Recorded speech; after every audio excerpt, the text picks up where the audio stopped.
Sketch का icon pencil दिखाया हुआ है, क्योंकि हम किसी भी चीज़ को जब रफ बनाते हैं तो सबसे पहले पेंसिल से बनाते हैं, इसलिए रफ हमें स्केच में पेंसिल दिया गया है। जब मैंने इस पर क्लिक करा स्केच पे, तो आपने देखा ये जो हमारा ट्री था ये यहाँ से शिफ्ट होकर यहाँ चला गया। देखा आपने, यहाँ से लेके यहाँ चला गया, ट्री यहाँ चला गया, और ये जो है एक मैसेज एरिया बन के रह गया। लिखा हुआ है select a plane on which to create a sketch, तो ये मैसेज एरिया बनकर आ गया। ये फिलहाल हमसे क्या बोल रहा है कि आप एक प्लेन सिलेक्ट करो जिसमें हम स्केच बनाएंगे। ये ऑटोकैड नहीं कि डायरेक्ट इसमें बनाना शुरू करते हैं, हमें प्लेन सिलेक्ट करना पड़ता है। 3 प्लेन हमें दिखाई दे रहे हैं, फ्रंट, टॉप और राइट। अभी हमने बिना सोचे समझे टॉप प्लेन पे जाके क्लिक कर लेना है। बिना सोचे समझे आप इस पर कर लो, जैसे आप करोगे देखो घूम के नीचे से टॉप पे आ गया। एक बात का ध्यान रहे, हम कभी भी डायरेक्ट इस लाइन आर्क सर्कल या किसी कमांड पे क्लिक नहीं करेंगे। हमने पहले क्लिक करना है स्केच पे, फिर प्लेन लेना है, और उसके बाद फिर हम आगे के कमांड पे काम करेंगे। ओके, तो अगला जो कमांड मैं आपको बताने जा रहा हूँ, इसका अब हम लाइन कमांड देंगे। वैसे शॉर्टकट इसमें भी होते हैं, मैंने एल प्रेस किया तो लाइन कमांड आ गया। आपको एंटर करने की जरूरत नहीं थी, सिर्फ एल प्रेस करना काफ़ी है। आपने देखा वहाँ हमारा जो पॉइंटर है वो एक पेंसिल के शेप में बदल गया, और साथ में लाइन दिखाई दे रहा है। इससे ये कंफर्म हो रहा है कि हम स्केच में काम कर रहे हैं और हमारा कमांड इस समय फिलहाल लाइन चल रहा है। ठीक है, यहाँ पे साइड पे आप देख रहे हो लाइन की ऑप्शन आ रही हैं। हमें 2 बटन नज़र आ रहे हैं, ओरिएंटेशन और ऑप्शन का। पहली बात करते हैं, ओरिएंटेशन में लिखा हुआ है एज स्केच्ड। एज स्केच्ड में क्या होगा, जैसे ही आप कोई पॉइंट क्लिक करेंगे, आपने देखा लाइन लगनी शुरू हो गई। मैंने यहाँ से फिर से क्लिक किया, पॉइंट और लिया और दिया, मैं पॉइंट देता जा रहा हूँ और लाइन लगती जा रही है। इसका मतलब कि एज स्केच ऑप्शन में हमें अनलिमिटेड पॉइंट्स लगाने का मौका मिलेगा, जितने चाहे लगा लो। ठीक है, जब आप यहाँ से ऑप्शन लेंगे एज स्केच में, तो जितने चाहे पॉइंट आप लगा लो, क्लिक करते जाओगे, लाइन लगती जाएगी, बनती जाएगी।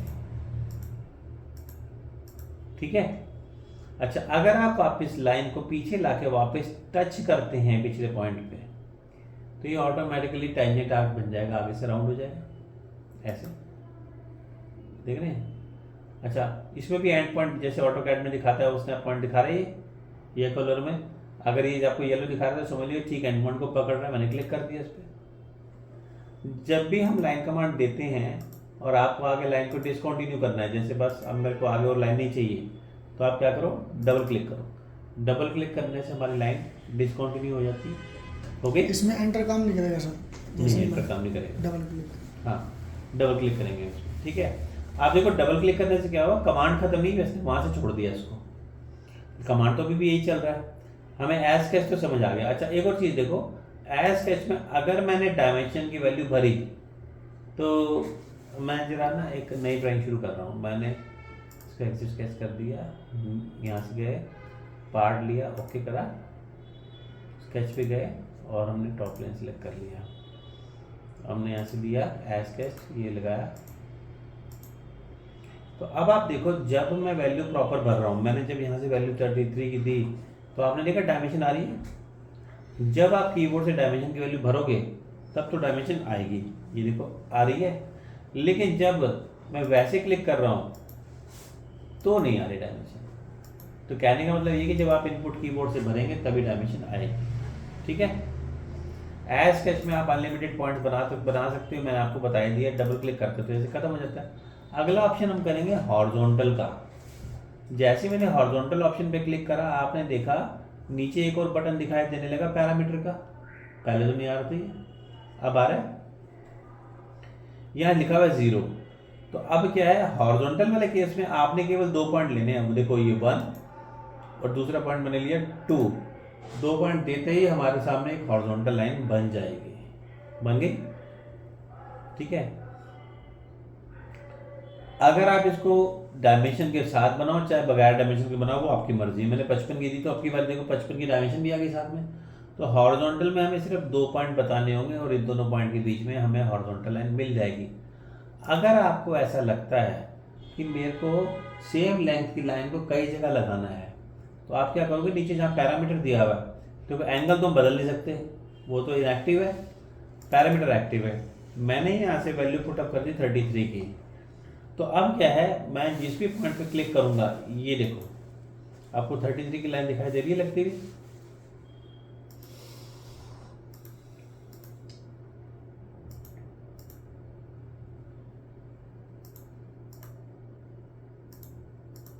देख रहे हैं, जब भी कभी हमें सेम लेंथ की लाइन को रिपीट करना हो कई जगह पे, वहाँ हम नीचे फिर यहाँ से ऑप्शन ले लेते हैं।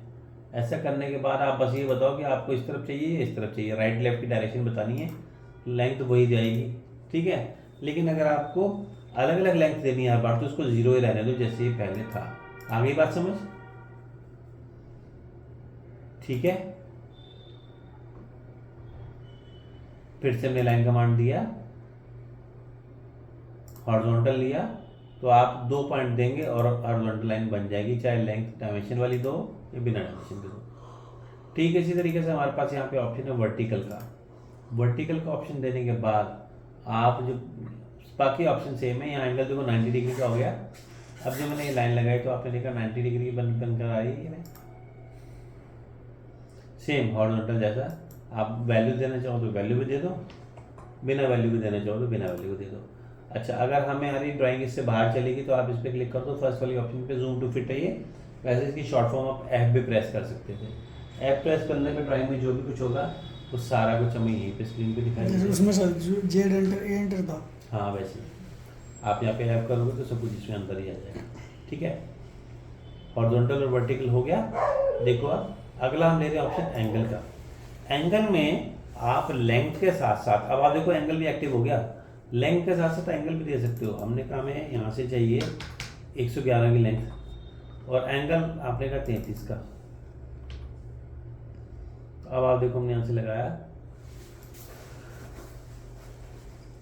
इस पॉइंट से जब मैंने लगाया तो आपने देखा एक लाइन आ गई हमारे पास, लाइन की लंबाई 111 है और एंगल 33 का है। पर ये लाइन कहाँ से आ गई? ये लाइन तो हमने लगाई नहीं थी। इसे हम कंस्ट्रक्शन या रेफरेंस लाइन कहते हैं। रेफरेंस लाइन वो होती है जिनकी हेल्प से हम अपनी ड्राइंग को बनाते हैं, है ना, मगर ये ड्राइंग का परमानेंट हिस्सा नहीं होती, सिर्फ टेम्परेरी तौर पे काम करती है रेफरेंस लाइन। ये देखो हट भी गई अपने आप, है ना। तो आपने देखा लाइन लगाने के अलग अलग तरीके। मैं यहाँ से चाहूँ तो सबको सिलेक्ट करूँ और डिलीट करके डिलीट भी कर सकता हूँ। हमने फिर से लाइन कमांड दिया और हमने यहाँ से ऑप्शन ले लिया अगला। देखो यहाँ लिखा फॉर कंस्ट्रक्शन। अगर मैंने फॉर कंस्ट्रक्शन का ऑप्शन को ऑन कर दिया तो आप जो भी लाइन लगाएंगे, जैसे मैं हॉरिजॉन्टल लगा रहा हूँ तो आपने देखा इसकी लाइन टैप अलग है, अलग तरीके से लाइन टैप आ रही है। और इसी तरीके से अगर मैंने वर्टिकल कंस्ट्रक्शन लगा दी तो इसकी लाइन अलग दिखाई दे रही है ना। इसका मतलब कि कंस्ट्रक्शन करने पे इसकी लाइन टाइप बदल जाती है। सिर्फ लाइन टाइप की बात नहीं है, दरअसल इसने इसको एक रफ लाइन मान लिया जिसे हम रेफरेंस के लिए। तो जो हमारी फेयर लाइन होती है वो तो कॉन्टिन्यूस में आती है, और जो रफ लाइन होती है वो इसमें ऐसे दिखाई देती है। वैसे ये काम करने के लिए लाइन के अंदर ही हमारे पास एक ऑप्शन सेंटर लाइन का है। आप इधर से ले लो तो वही बात हो जाती है, जो कि यहाँ से सिलेक्टेड पहले से है ना। देखो यहाँ पे पहले से कंस्ट्रक्शन सिलेक्टेड है ना, मैंने भी तो वही किया था। तो ये काम आप चाहो तो डायरेक्ट यहाँ से आइकन लेके करना चाहो तो यहाँ से कर सकते हो, सेकंड वाला ऑप्शन लेके सेंटर लाइन का। और अगर आप चाहो तो यहाँ से भी हम ले सकते हैं, इसमें कंस्ट्रक्शन ले सकते हैं, ठीक है। ओके, समझ आ रहा है रवि? हाँ जी सर। अब इसमें आपने देखा कि लाइन में हमें एक ऑप्शन दी गई इनफाइनाइट लेंथ की। इनफाइनाइट का मतलब होता है अनंत, जिसका कोई अंत ही नहीं है, उसको हम इनफाइनाइट बोलते हैं। मैंने क्या किया, यहाँ पे एक सर्कल दिया, ये बनाया, और इसके रेडियस को मैंने दे दी 10 का। तभी तो यहाँ पे 10R लिखा है, R10। हमने फिर से यहाँ पे दिया सर्कल और ये बनाया। अब की बार जो मैंने दिया इसका रेडियस वो दिया 1 लाख का।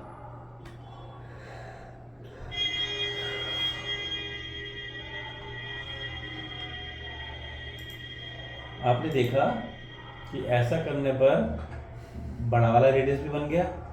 अब प्रॉब्लम ये है कि जब हम बड़े को देख रहे हैं तो छोटा नज़र नहीं आ रहा, वो इतना छोटा है ना। ये तीसरे नंबर पे जूम प्रीवियस है, मैंने इस पर क्लिक किया तो इससे फिर पिछला दिखाया। जब हम छोटे को देख रहे हैं तो बड़ा नज़र नहीं आ रहा, जब हम बड़े को देख रहे हैं तो छोटा नज़र नहीं आ रहा, और दोनों को साथ देखने पे नज़र नहीं आ रहा। हमें तो काम ऐसा चाहिए था कि हम दोनों भी काम करना चाहते थे। तो हम क्या करेंगे, मैंने पहले तो यहाँ से ये देखो छोटा सर्कल देखा। हमारे पास यहाँ पे लाइन कमांड में एक ऑप्शन है जिसका नाम है इनफाइनाइट लेंथ। इनफाइनाइट लेंथ में आपके पास एक ऐसी लाइन आएगी जो का कोई अंत नहीं होगा, ठीक है। मैंने हॉरिजॉन्टल ले लिया और कंस्ट्रक्शन ले लिया इसको। आपने क्या किया, इसके छोटे वाले के सेंटर से लेके ऐसे क्लिक किया तो देखा आपने लाइन लग गई।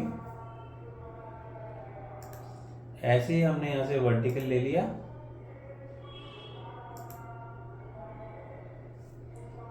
मुझे एंगल भी चाहिए था तो मैंने यहाँ से एंगल ले लिया।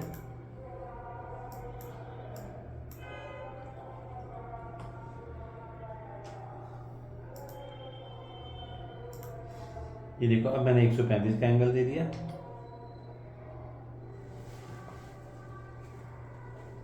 ये तो अब आप देखो क्या था कि हम वैसे देखो अपने आप से तो लगा नहीं सकते थे ऐसे, क्योंकि हमें नजर ही नहीं आ रहा था, छोटा सर्कल दिखता था तो बड़ा नजर नहीं आता था। हमने इंफ्रारेड लेंथ लेके लाइन को लगाया ऐसे, वो अपने आप जाके आगे क्रॉस करके फिर चाहे हमारा जो सर्कल है वो 1 लाख का हो चाहे 1 करोड़ का हो, वो अपने आप आगे जाके टच कर देगी। तो ऐसे में हमें ज़रूरत पड़ती है इनफाइनाइट की। ये जो एक्स्ट्रा पार्ट निकल कर रह गया, हमारे पास यहाँ कमांड ट्रिम का है, कैंची बनी हुई है, इस पर क्लिक करो और पावर ट्रिम फर्स्ट वाला ऑप्शन ले दो। इस जहाँ जहाँ से आपको कटिंग करनी है उस पर घुमा दो। डिटेल में समझाऊंगा ये कमांड बाद में। तो देखा आपने, मुझे वो पॉइंट मिल गए जो हमें चाहिए थे, अदरवाइज ना हो पाता काम। हमने लाइन कमांड दिया और इसको देते हुए मैंने इन सब पॉइंट को टच करते हुए एक लाइन लगा दी।